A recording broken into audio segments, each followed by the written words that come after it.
څوک چې پاس شوي دي مبارک مونږ متعصبین نه یو دا مونږ دا نه یو چې جوړ کافر پاس شو لا ګولاسه په قلار کېده مونږ دا نه ویو نه مونږ دا نه ویو چې بس سم کافر نه دا زمونږ رونه دي لږ کاږه دي ډېر کاږه دي خیر د پیر صاحب وایي ډېر کاږه دي لږ کاږه دي او دا زمونږ رونه دي زمونږ بچي دي زه چې کله نه کله ډېر غوسه شم او زه وایم چې دا سړی وامه هسې دا نو زه سوچ وکړم چې دا ته وایې نو د ده مور به وي ښځه به وي بچي به وي نو ډېر شو چې زما غوسه زر کېږي زما پرې خبره نکته لکه زه یو سړی وامه څپېړه ورته اوچته کړم که هغه ماشوم ولیني د مدرسې یو چوڼې ولیني نو زما اړه کې دا راشي چې زه دا ماشوم وامه یا زه دا هلک وامه نو د ده مور چې د ده به مور وي د ده به خور وي د ده به ښځه وي نو دا به پرې څونه خفه کېږي نو چې زه دا سوچ وکړم چې دا پرې څونه خفه کېږي زما غوسه په هغه ساعت ختمه شي نو ګوره دا خو د دې قوم خلک دي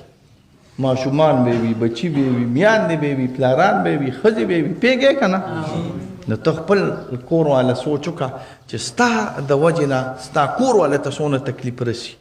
دغه شان پرې دوی د تکلیف د وجې نه هغوی ته هم تکلیف رسي که نو صبح به کوی سبق زمونږ د زمانه طرفه خو دې ورته مبارک شي او الله دې د نیکۍ توفیق ورکړي د دې ګډاګانو نه دې الله بند کړي زمونږ د طرف نه دې ورته هم مبارک وي الله رب العالمین دې ورته مبارک کړي څومره ښکلی پیغام شیخ صاحب چې کوم دی هغه ورکړی دی بالکل په دې سره د مینه محبت پیدا کېږي په دې سره هغه اتفاق او اتحاد پیدا کېږي په دې سره نفرت ختمیږي که چېرته هر یو پارټۍ والا داسې راپاسي لکه څرنګه چې شیخ صاحب بیان ورکړی دی الحمدلله ډېر علما کرام او دغه شانتې ډېرو ملګرو چې کوم دی هغوی پاتې شوي دي هغوی بېللې ده هغوی چې کوم دی په میډیا باندې خپل یو پیغام د خلکو دپاره جاري کړی دی بالکل دغه پکار هم داسې ده زما عزتمندو داسې پکار ده چې کوم یو کس وګټي هغه دې په خپلې ګټه باندې خوشحاله شي او څوک وبیلي هغه دې هغوی ته مبارکباد پیش کړي نو په خپلو کې به مینه محبت هغه قایم او دایم پاتې شي او په منځ کې به هغه نفرتونه او دغه شانتي هغه خفګانونه هغه به ختم شي زما عزتمندو خو بدقسمتي دا ده چې کوم خلک وګټي نو د هغوی کارکنان اکثر راپاسي په بیللې والا پورې مسخرې کوي په هغوی پورې پیشاړې کوي هغوی ته یو نوم وایي بل نوم وله ورکوي نو بیا خامخا د هغوی به هم کارکنان وي هغوی راپاسي په دو پورې خبرې کوي نو هغه ماحول ګډوډ شي نو که چېرته موږ او تاسو د دې نه کار واخلو د سوچ او د فکر نه او دغه شانتې د سړو دماغو نه موږ کار اخیستی نو دا حالت به چېرته هم نه راتلو شیخ صاحب څومره په ښکلې او مینه او محبت باندې چې کوم دی هغه پیغام ورکړی دی داسې پکار ده چې ټول ورکړي او کومو کسانو چې ګټلې ده الله رب العالمین دې هغوی ته ګټه مبارک کړي او کومو چې بیللې ده هغوی له دې الله رب العالمین د قوم د بیللو سره سره د مدد کولو او د قوم د خدمت کولو توفیق ورکړي زما عزتمندو که یو سړی وګټي نو دا خو دا نه ده چې یاره ما وګټله زه به د قوم خدمت کوم او ما وبیلله نو زه د قوم خدمت نه کوم داسې نه ده پکار زما عزتمندو چا چې وګټله هغوی به په 100% کې 100% د قوم خدمت کوي چا چې وبیلله هغه به د خپل وس مطابق او څومره چې د هغه وس وي د قوم خدمت به کوي دا نه ده پکار چې یاره ما وبیلله بس زه چې کوم دی نو هغه وس د ده نه مستثنا شوم وس چې چا ګټلې ده یا له چا اوټ ورکړی دی هغه به چې کوم دی د قوم خدمت کوي زه نه کوم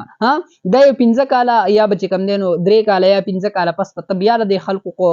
دروازې له راځي د خلکو سره به میلاویږي نو چې تا د دې په دې منځ کې د خلکو سره خیال ساتلی وي د خلکو په کار باندې راغلی وي نو خلک به ستا نه خوشحاله وي نو که څه کال یې دله اوټ نه دی درکړی نو کیدی شي چې بل کال له خامه اوټ درکړي ځکه چې هغوی به وایي چې یاره په روز کال د MPA او MNA نه او زمونږ خدمتونه یې کړي دي مونږ په کار باندې راغلی دی زمونږ سره چې کوم دی نو په سخته کې او په پریشانۍ کې ودرېدلی دی څه کالې به اوټ مونږ دوله ورکوو نو چې ته ووایه نو چې ته